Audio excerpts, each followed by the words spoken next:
What's up and welcome to KplusGaming Corner, and in this Remnant 2 video, I'm revisiting my Invoker Damage Reduction build with one more variation that was good enough to earn its own video and take center stage. So once again, if you like having access to extra skill usage while having your damage reduction boost your damage output, which is ideal for running around on Apocalypse difficulty, then this build is for you.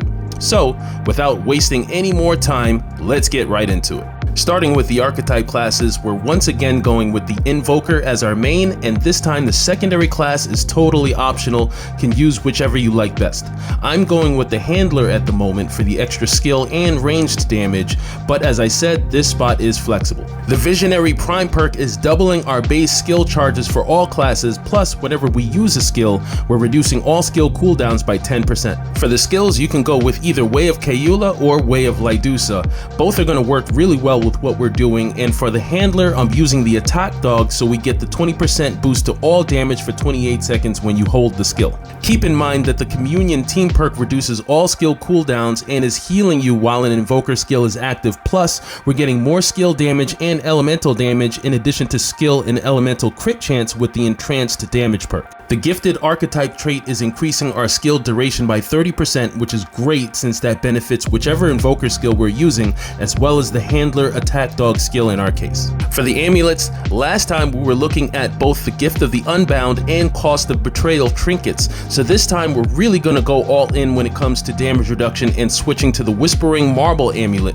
granting us 3 stacks of Bulwark while increasing all damage by 2% per stack of Bulwark. This has been nerfed a little bit since it used to give us 3% increased damage per stack, but we can still take advantage of the extra damage. It's not the biggest deal in the world, and you'll still have very good damage output, so it's all good. For the rings, we're using the Dried Clay ring, which is giving us another stack of Bulwark and is further increasing all damage by 50% of the total damage reduction we're getting from our Bulwark stacks. We're using Burden of the Mesmer, which is increasing all damage by 1% for every 5% of our total damage reduction, which at baseline we're on 73% damage reduction, so that's 14% increased damage, and we'll be able to get that to the 80% max for 16% extra damage without relic usage, but I'll get to the relics a little later. We've got the Lithic Signet, which is reducing all incoming damage by 7%, and then the Gull Signet, which is a new random drop in Yisha with the Forgotten Kingdom DLC. This one is increasing our damage reduction by 10%, and the heavier the weight you're carrying, the more damage reduction you're getting, up to another 7.5%. Now, I hate slow rolling, so I'm cool at the green encumbrance, which is an extra 2.5%, so that's 12.5% damage reduction here. Now, if you don't have that one yet, the defensive action loop works really well also, since while reloading and for 3 seconds after, you're reducing incoming damage by 10%. Great depending on whichever gun you're using.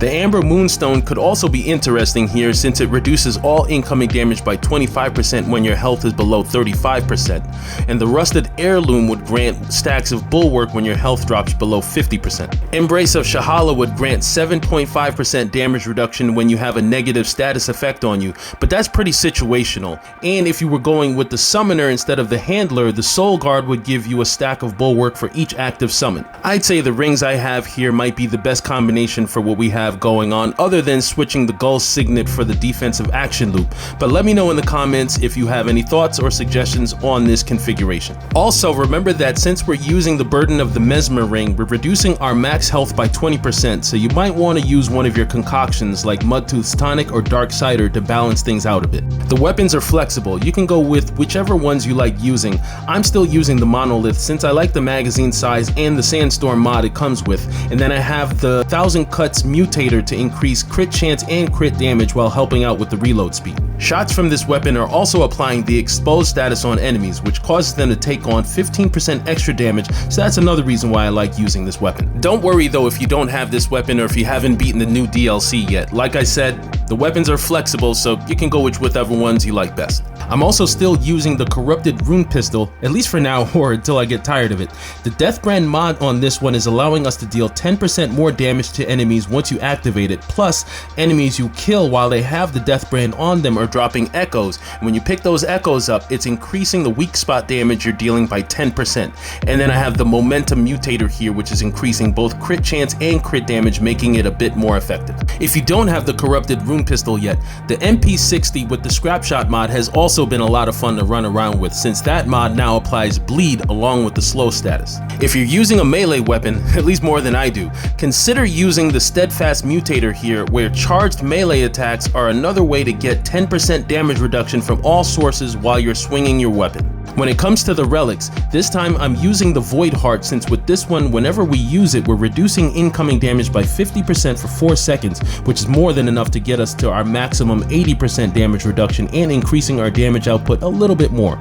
Plus, it'll heal us 100% once that buff ends, making this one a great choice for this build. Another option could be the Constrained Heart if you wanted to go with extra bulwark stacks, although since we already have 4 stacks, you only get 1 more stack of bulwark unless you're using the Thalos Islet ring, which would allow you to get to 6 stacks of bulwark, but I don't think it's worth the trouble for maybe 1% more of damage. I'd say go with the Void Heart, but feel free to try some different things. For the relic fragments, I'm going with more damage reduction, some skill duration, and some mod duration, but that's my preference with this build. This is also flexible, although I would recommend sticking with the 5% damage reduction if you wanted to switch anything else around. These are my trait points and how I have things set up. As usual, you can spec into whichever ones help you the best here, although you'll definitely want to consider Amplitude to help those mods and the Invoker skills out, and Chakra is going to have your mods lasting a little bit longer. And there you have it, that's the build. Just a quick addition and another option as far as the amulets are concerned for our Invoker Damage Reduction build that'll definitely make things a lot easier on Apocalypse level while having some fun with the new archetype class. Let me know if you're running anything similar and how you have your setup, or if you have any questions on where to find some of the rings, amulets, or mutators that I mentioned. Thanks so much for watching if you made it this far, and do give this video a like and a thumbs up if you haven't already. It definitely helps with those algorithms and helps to push us out to more people that might be looking for new ideas on how to put their builds together, as well as new players to the game that might be looking for some help. And if you enjoyed this video and found it helpful, please consider subscribing and ringing those notification bells to make sure you're getting all the updates on when I'm going live or dropping new videos. Love you guys, and thanks again for all your support. I'll catch y'all on the next one. Until then, peace!